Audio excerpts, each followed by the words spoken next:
الله الرحمن الرحيم magacaygu waa Farxaan Maxamed Xuseen oo Liibiya walaalayaal ku dhibaataysan walaal waxaan si naxariis leh ka codsanayaa dhammaan saxaafadda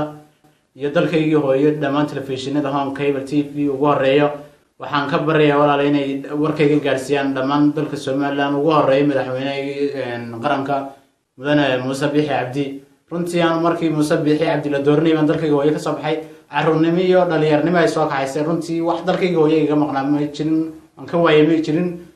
maanta aanay waxaan ku dhibaataysanay Liibiya nin cadawga gacantayga haysto Liibiyana lacag biga rabo lacagtan loo $8,000 abay hooyada tanana ma hayaan marka walaal waxaan dhammaan ummadda muslimiinta ka baryayaa inay walaal meeshan sida nooga saari kartaan nooga saartaan imika halka waxaan ku joognaa 12 Soomaaliya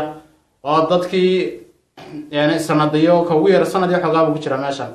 dadkii nala socday 300 qof baan ahay 300 qof 12 kaagaas ka soo haray walaalayaal dadkii kale maanta Yurub ka wada quraaceen Yurub ka wada cashaynayaan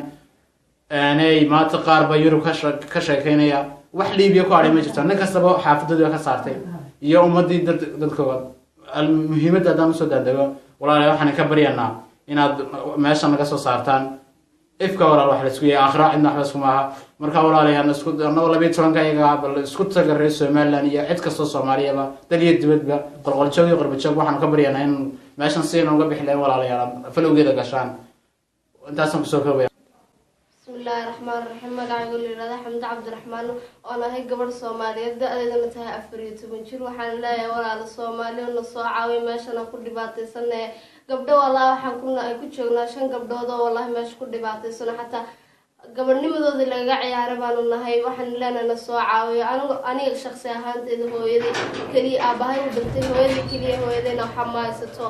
iyadoo xamaasato waxaan la cusisay way jirtay xamaasato waxaan dad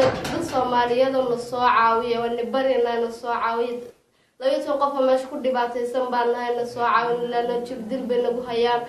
xasaasiyad baan la dhameysay jir baa saan noo cunto dhibaatada wallahi ilaahay baan arkay waxaan leenahay la soo caawiyo Soomaaliyo bismillaahir rahmaanir rahiim walaal waxa la yiraahdaa magacayga ayaan xasan magac dheer ayaan lihaan walaal waxaan joogaa Liibiya waxaan joogaa muddo hadda 8 bilood aan joogaa waxaan joogaa muddo 8 bilood walaal macaan kulli qof weyn oo soo khaldamay ayaan ahay oo qalad waalidkii ka kasoo ilaahay ka kasoo nafteedii ka kasoo ayaan ahay oo soo taariiftay